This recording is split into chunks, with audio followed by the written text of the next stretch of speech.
Good afternoon and welcome to America's Home Cooking. I canned some cherries last year and I'm going to make a cherry pie with them.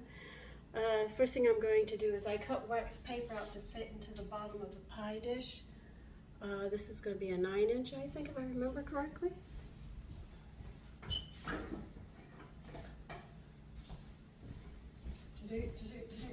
Remember, you always measure on top. Yes, the 9-inch. So it's going to be a 9-inch pie. Okay, I'm a little tired at this point, but I think it would be nice to make a cherry pie. I know the weather doesn't say cherry pie, but what the heck, right? All right, we need 2 cups of flour. I'm using all-purpose, and I'm going to add a tablespoon of wheat germ to this. Remember, don't pack it, or you'll end up with a heavy crust. That's why you don't see me packing it down and shaking it down in a liquid measuring cup, because it will get heavy. That's one of the basic rules you learn in home ec and at home and anybody who bakes.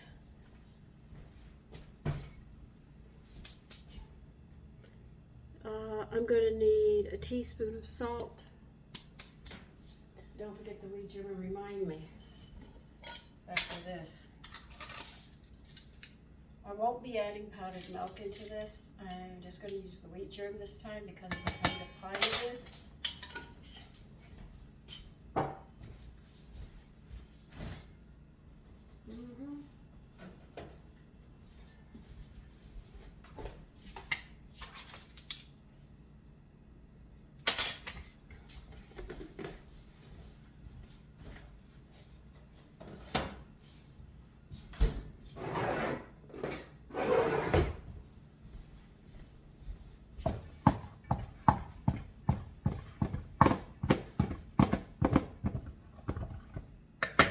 Who already can their fruit to make fruit pies, they already know how to do this. If it's the first time you can, I'll be showing you how. You have to treat this a little different because you've already canned it. All right, now it wants 2/3 of a cup of shortening. I have a 2-cup measure here. If I want 2/3, I'll add cold water up to 1 1/3. And then start adding shortening, and when it hits the 2-cup line, I will end up exactly with 2/3 of a cup of shortening.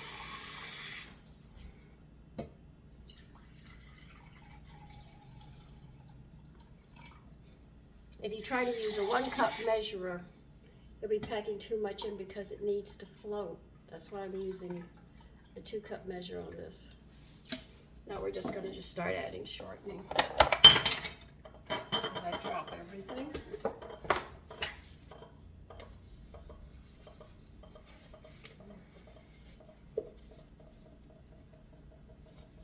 I remember when these tins used to be canned, and then they went to like a cardboard, and then they went to plastic, and they're telling us that we got to quit using plastic.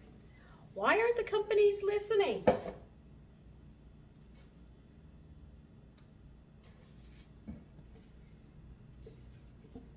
But they're telling us that we have to observe and quit using plastic. Hello? I don't make shortening. If the government hasn't noticed, I don't make my shortening. It came from the store. The company put it in this.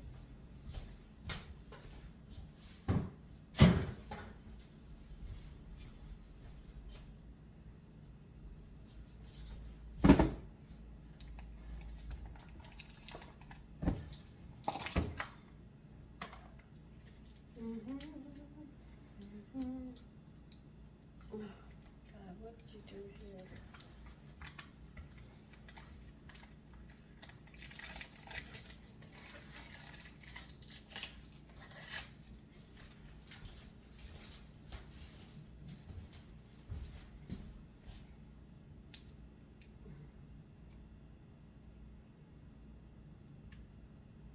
See how that water level's climbing? We're almost there.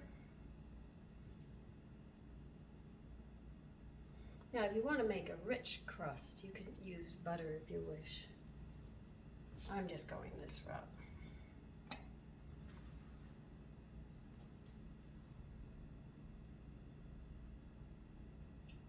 And I'm not going to throw the water out because I'm going to have to add water.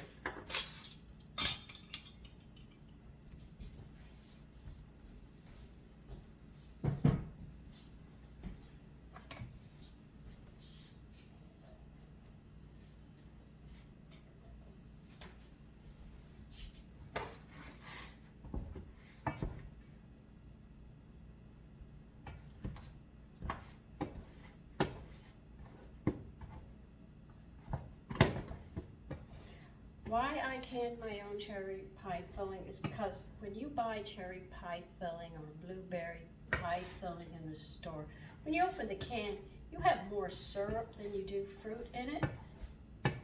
This way, I know when I make it, it's not cornstarch, which is addictive. It's very addictive. People don't realize it, but it really is. That's why they put it into the food. It makes your cookies hard when you buy them at the store, but when you make them at home, they're moist. That is the difference. And there's so many calories in a teaspoon of that. So you can just imagine if you're having trouble with your weight, you can pretty much guess where it's coming from if you're buying those things. And I see people run to the pastry department in the store and they're picking all this stuff up gingerly. The only thing I'm saying is it's not that healthy for you. They should have a grocery store for people like me. We sit there and we buy the stuff, but we don't like the pre-made food, so we would have everything there that we need to make everything that we want. I wonder if anybody would ever think about doing that.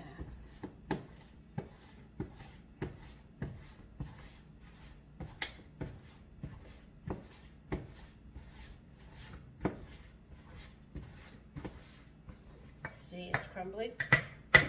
Now they want us to add 4 tablespoons of water. That's one cookbook down. I have 2 cookbooks out actually, if you must know.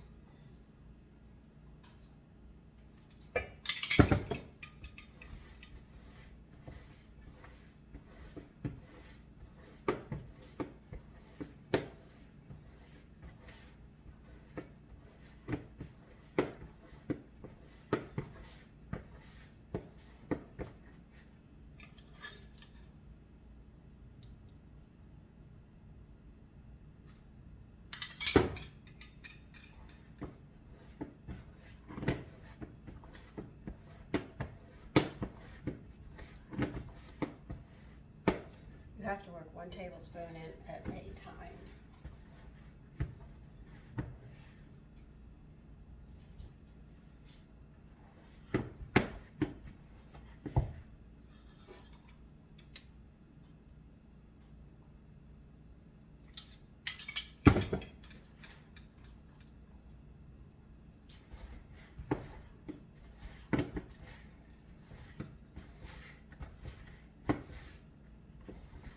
Now the reason you put wax paper at the in the bottom of your pie plate is because you're going to use a high heat.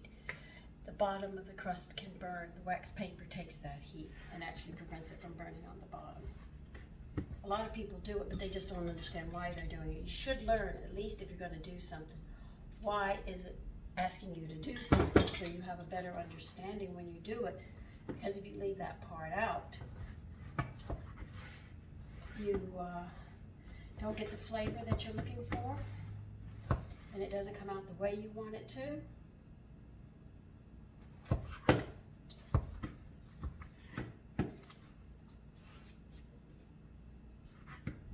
another finish button in.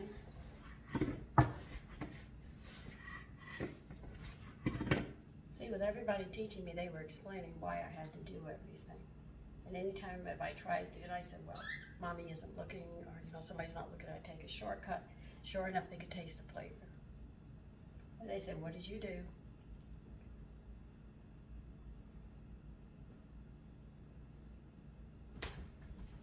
Okay, now we're going to put this in a disc and put it in saran wrap and put it in the refrigerator while it chills when we get the filling going.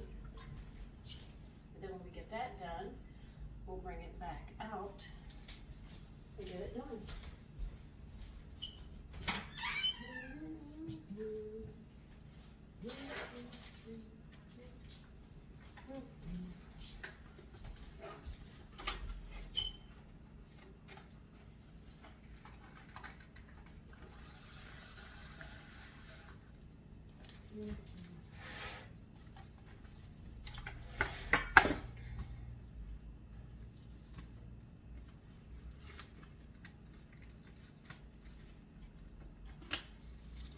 Matter of fact, in Europe, they don't allow them to use corn syrup and artificial flavors and artificial sweeteners. They don't allow it in Europe. Countries are literally barring them that you cannot do it.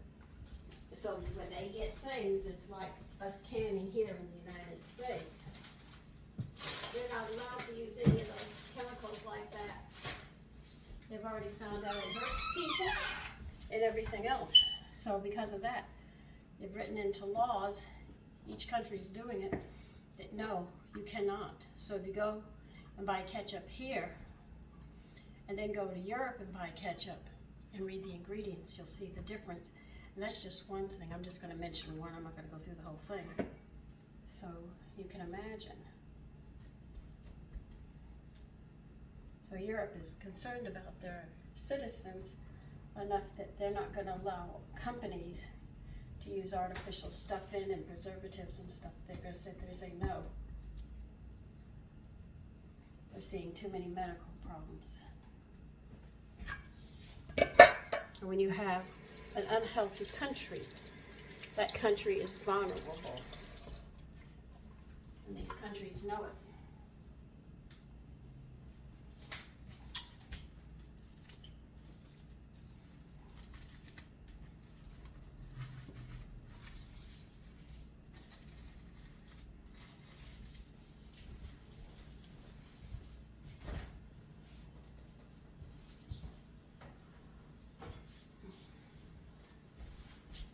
Okay, let me see what I need here, and then we'll get the second cookbook going.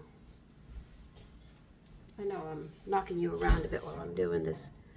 Let me see, what do I need?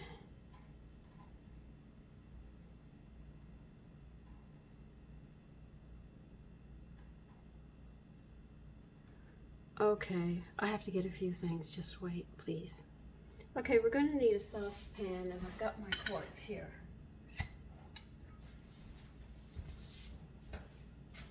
They want me to pour 1/3 of a cup of liquid from my jar here.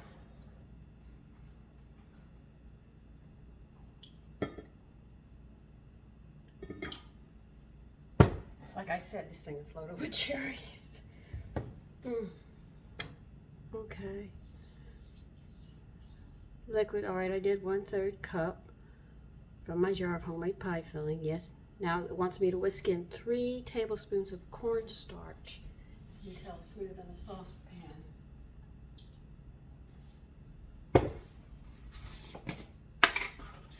By the way, cornstarch was not used in baking until I think 1830 something, I think.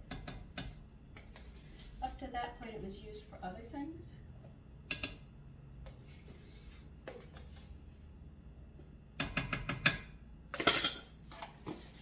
That's why when you read Amelia Simmons' cookbook from 1796, she uses flour as her thickening agent because they didn't have cornstarch at that time. No, what they had was flour.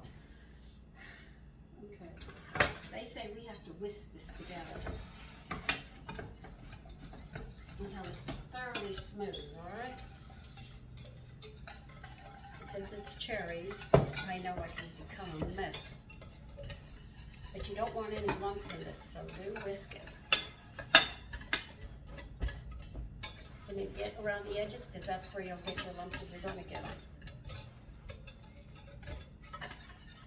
All right, now what do you want me to do with this? All right, now we did that. Okay, what they want me to do is add the rest of the contents of the jar into the cornstarch mixture, and they said stir gently to blend. Then we're going to bring to a boil over medium-high heat and reduce heat and simmer for 1 minute. They also recommend you to use this and put it over ice cream.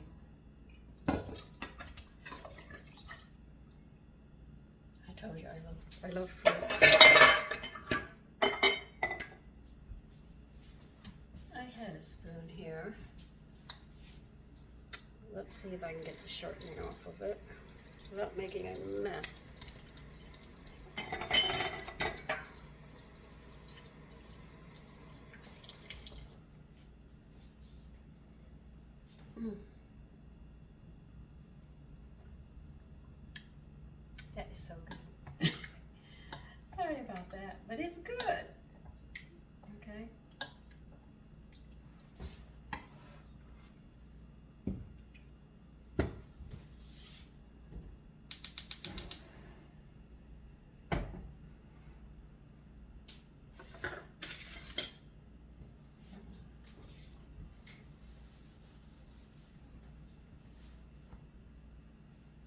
any more water on this thing.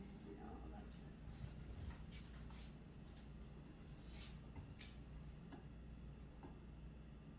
So that's why I don't like buying the canned cherry pie filling. The pumpkin pie filling is actually a combination of squashes, and it's not really pumpkin. If I'm going to eat pumpkin pie, I want pumpkin pie. I have a recipe for squash pie. I've already given that.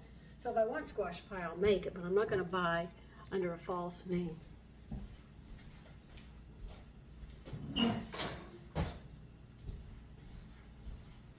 That's why they use the terminologies that they use to throw you off.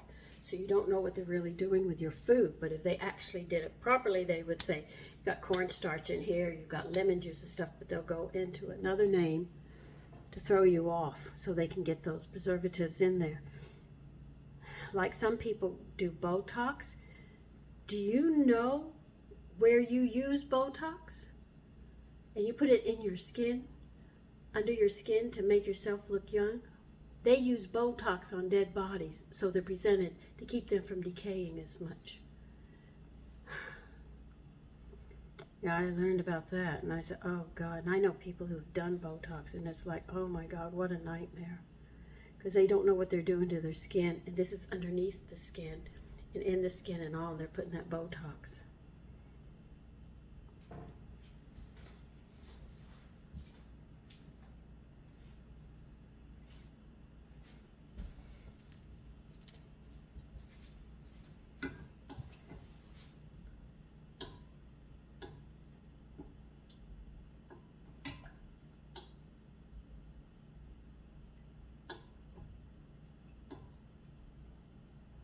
What I did was I pitted these cherries and then I cut them in half so I would get as many cherries in my cherry pie as I could.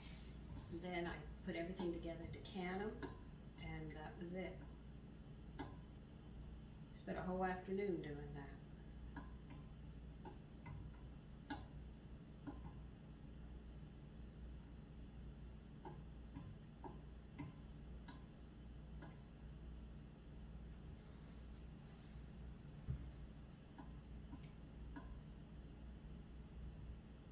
Okay, well, we gotta wait for you to boil anyway. So when yours comes to a boil, just boil, turn the heat down, but keep it at a boil for 1 minute, and that's it, and I'll be back. Okay, the filling is done. It's sitting over there for me to get this ready next. I know they like this to sit a little longer, but it's not gonna work for me.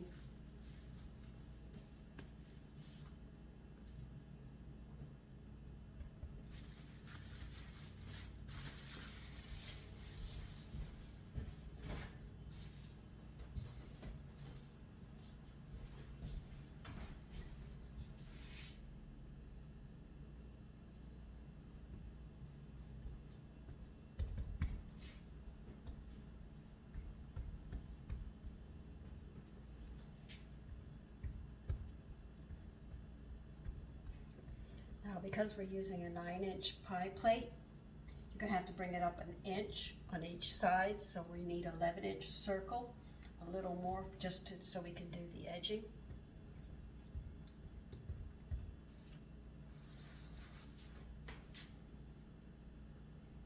What I'm doing is I am using my hands to try to keep this as much as I can in a circle and flatten it out. Oh yeah, I knew you were gonna stick. So this way, when I roll it out, I'll have more of a circle to work with. And if you have a large spatula, if it sticks on the bottom, when you're done, you could just slide it underneath before we roll it up on the rolling pin and put it into the pie plate. So there's a lot you can do this way to get things going, so you don't have to worry as much. Because they recommend never ever roll it up after you've rolled it out if it doesn't work. So I have learning. That's one of the rules I'll tell you. I need my ruler.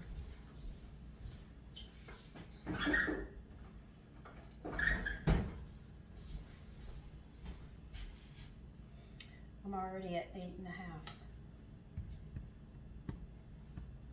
So you can see by doing this, you control it, which makes it easier. And then when you get down to rolling it, you don't have as much to roll to take it out of shape.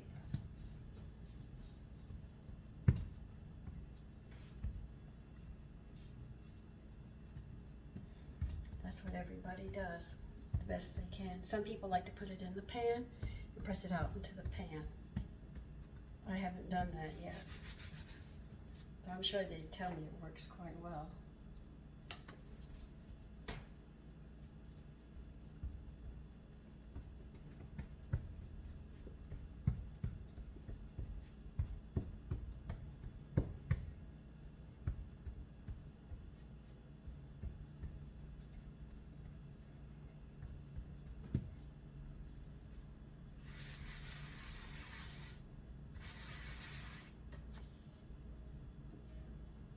We're already at 10. See how easy that was? Make sure you put flour on your rolling pin. And I also make sure I keep flour on it because it will and can stick to your rolling pin.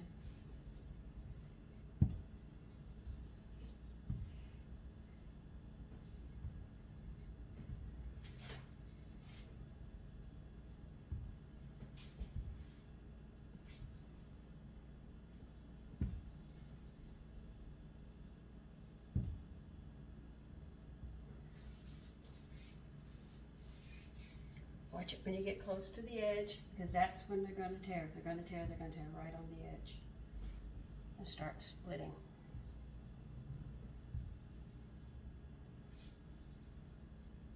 That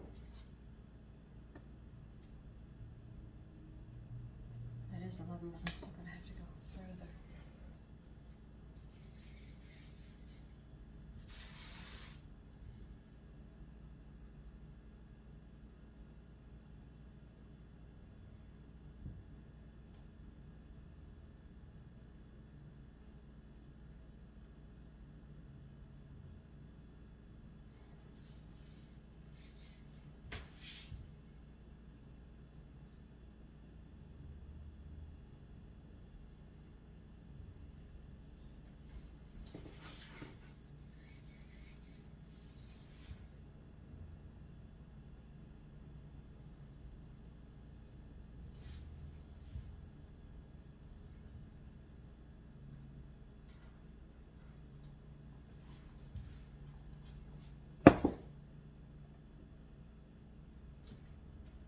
Just about 12.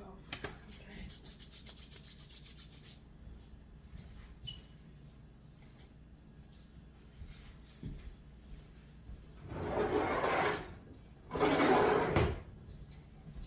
These come in handy. If you have a large one, believe you me, it comes in really, really handy. When you're making these crusts and they're really, really thin, you can crawl underneath it without breaking it if you're very, very careful.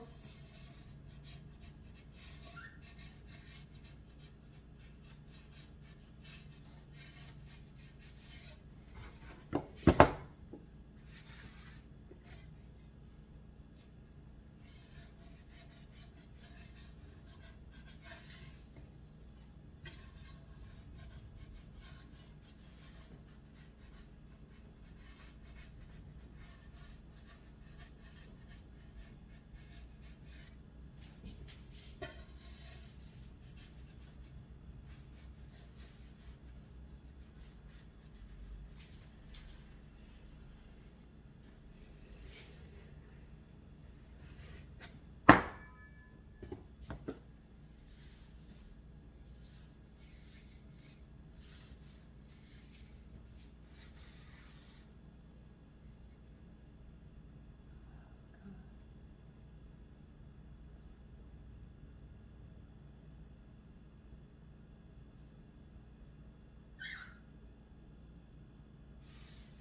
not on the inside, to the outside between the plate and the crust.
What I'm actually doing is squeezing the crust where it's starting to crack on the edge together to get them to sit properly.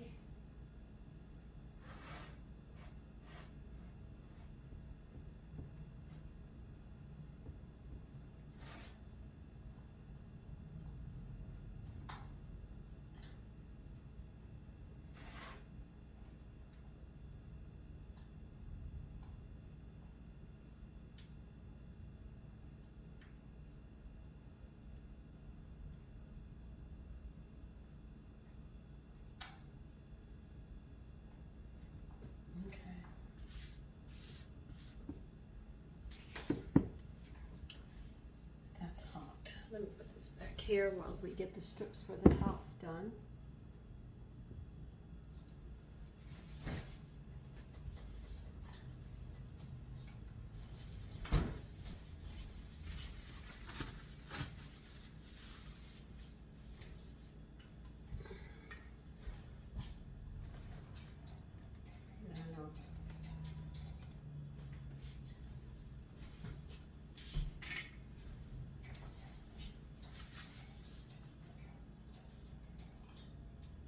Because I'm making strips, I want to make this not a circular, but more of a rectangle shape.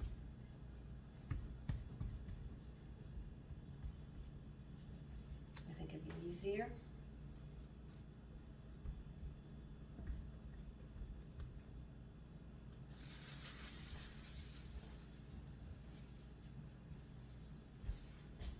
Sometimes I make them circular, sometimes I don't.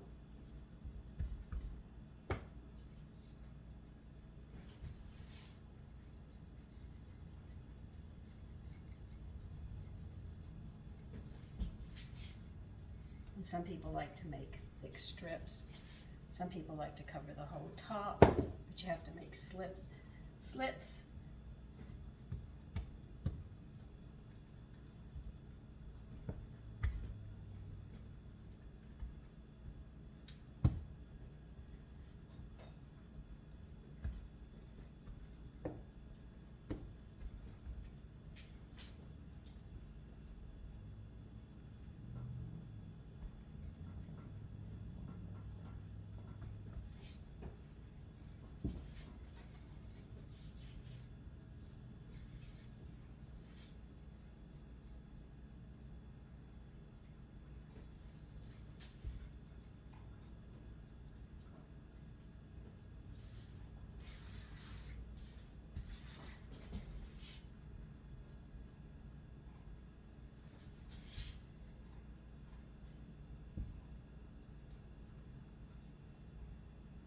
See, this is where it comes off. Just showing you. That's why you see me constantly putting flour back on.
we should set the oven.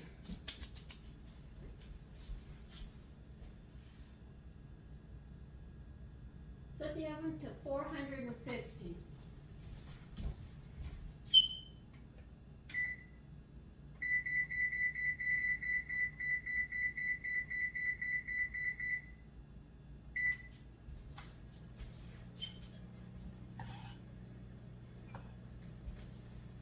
What you see me is I keep on dipping my knife in the flour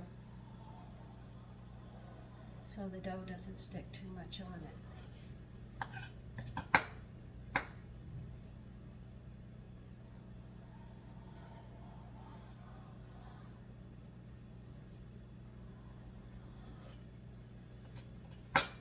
When you come down to the end of the strip, put your fingers on both sides, it'll keep it from breaking.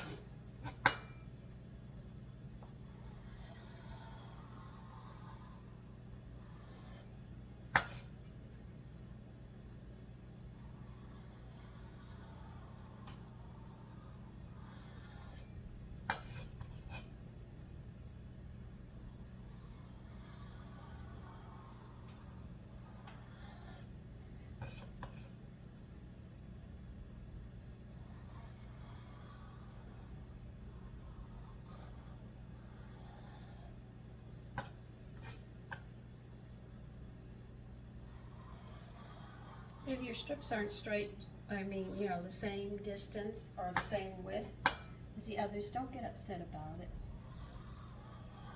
At least when you look at it, you can say it's a homemade pie. You don't need perfection unless you're going into a contest. And then they'll judge you on everything. And that's even before they get to taste it.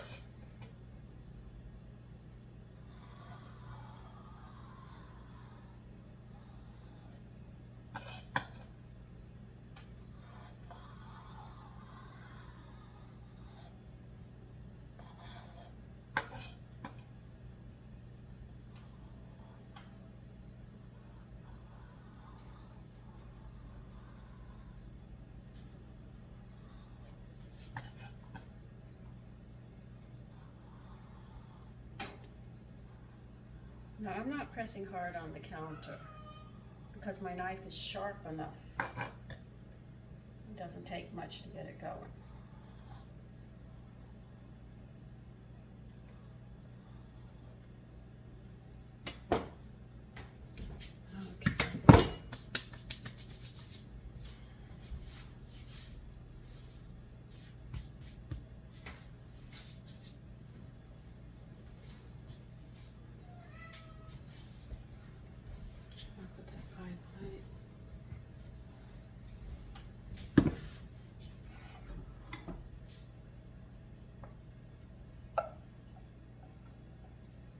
Those are a lot of cherries in here. As you can see, mine is very thick with the cherries.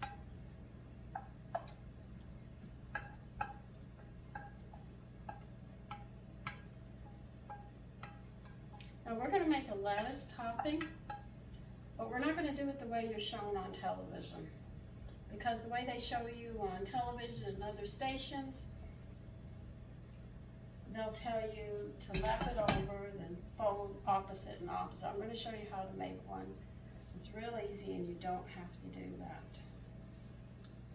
Oh, this is going to be good tomorrow because this is not for today.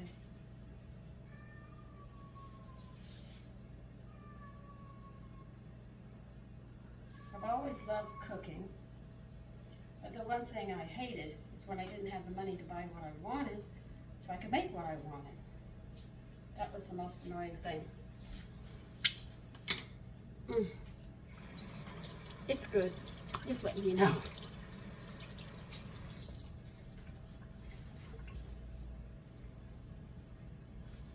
Now what we're going to do is we're going to lay a strip here. Okay? Then we're going to lay a strip here. I'll show you. Let's see if I can get you over here without moving too much so you can get really close and see what I'm doing here.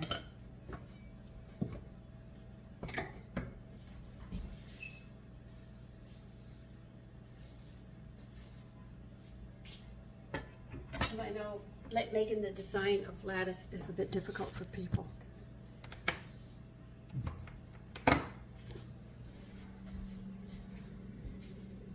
And I'm going to turn you down here so you can actually watch how I'm doing this. So I want you to see how this is done. Okay?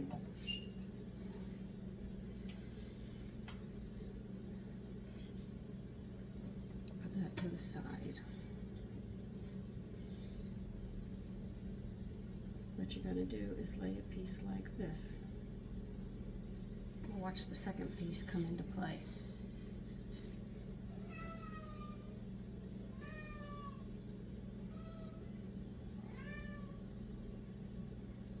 See how I'm doing that?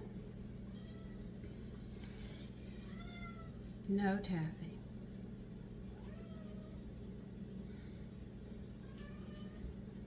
Then you're going to lay this one across here. Then you get another strip.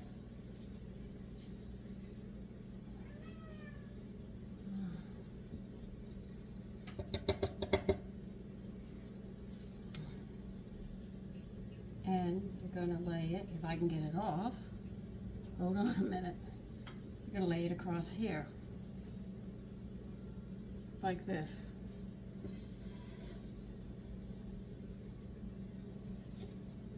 Let's see if I can do this. Yeah, I can now.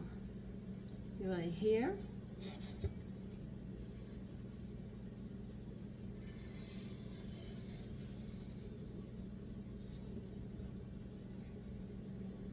Then you lay, well, sorry about that. Lay this one here.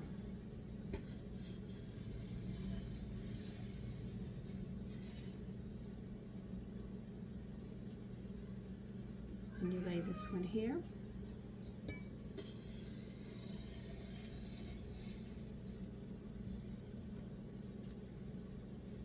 And then you lay this one here. See how the lattice design is coming out?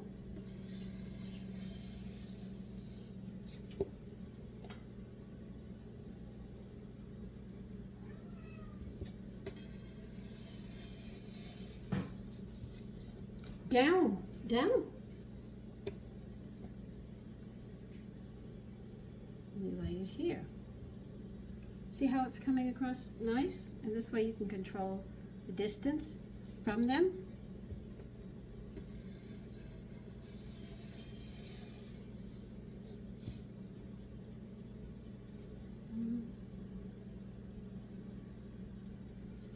I'm going to lay one more.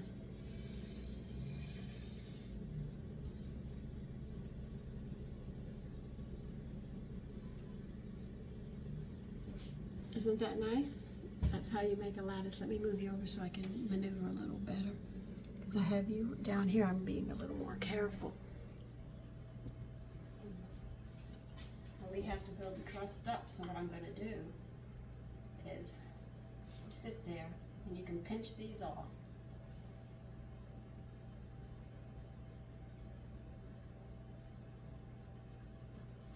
Well, when I come to one part, I can't pinch it off. I'm going to have to cut it.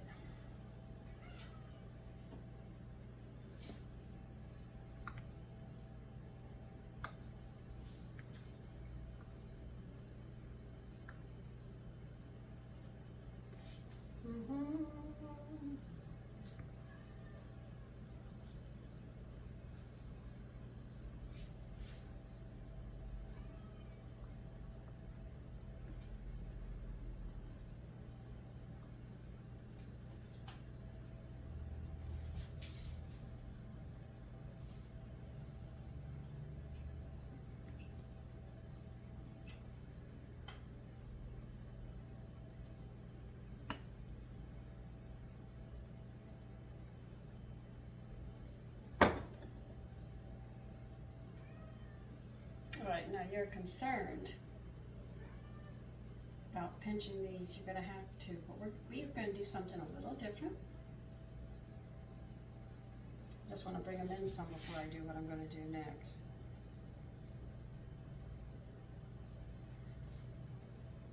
Just sort of pinching the strips so they'll sort of stick to the little bit of trim that we have. Okay? We've got extra strips here, so let's put them to work.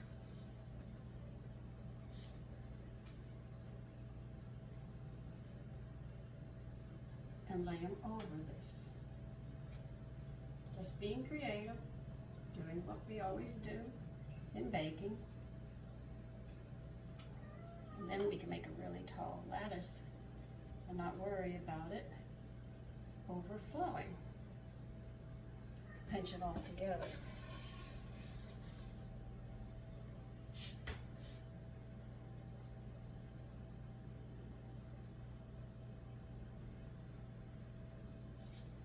Let's see.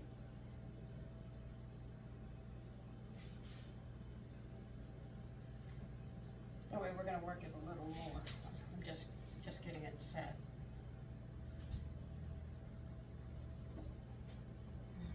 I think we need this little one here.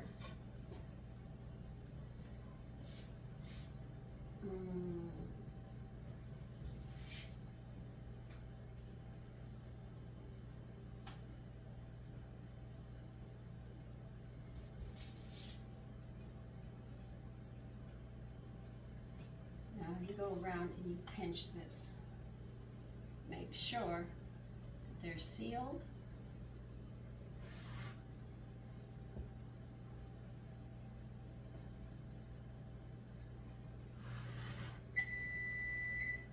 So as you can see, there's a lot of work in making pies and stuff. So when somebody makes something for you, you should appreciate it. I won't appreciate anybody making something if they throw it together and buy a lot of instant stuff because they didn't earn the right to say they cooked or prepared it. The only thing they can say is I threw it together.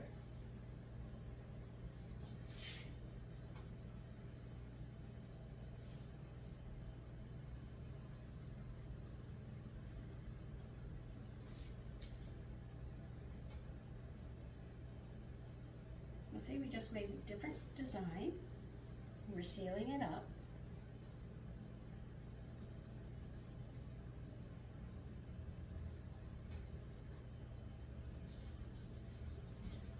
Now, isn't that nice? You learned how to make a lattice topping that wasn't a difficult way of folding it and it might break and then patching it up. You made a very simple one, and then we put a simple edging over because we had extra strips. So put it to work.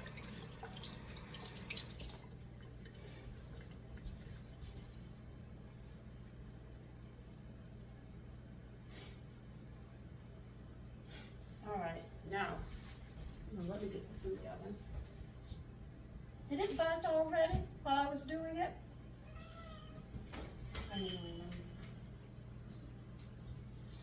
Okay, now this should not boil over at all because we did it in such a nice manner. Oh, Jesus Christ, that's hot.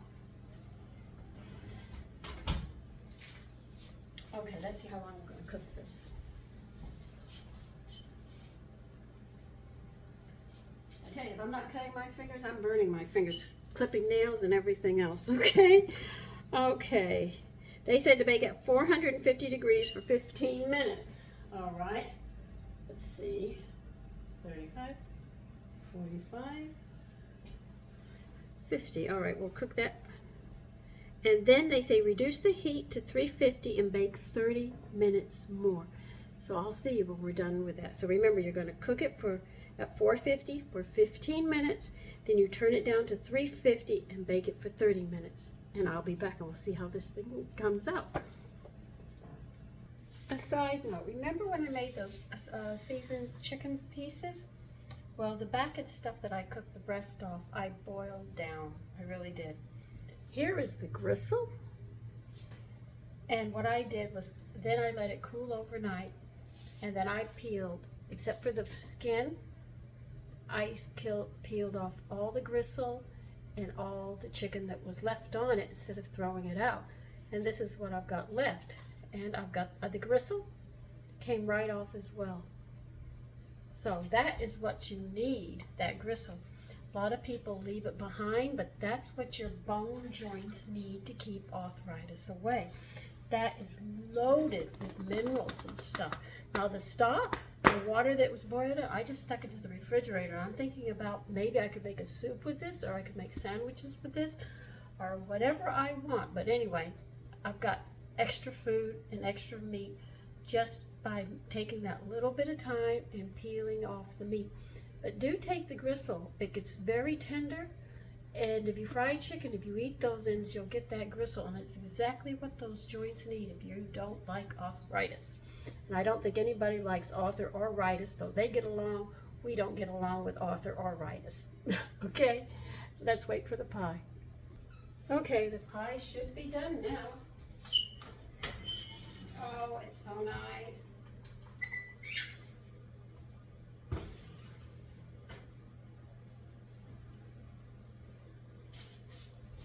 Oh, this is beautiful. I'm so happy with it. Are you ready to see it?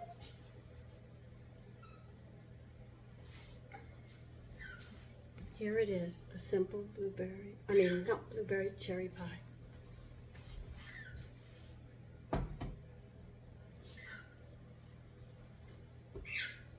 So, take care and have a wonderful evening. Bye-bye.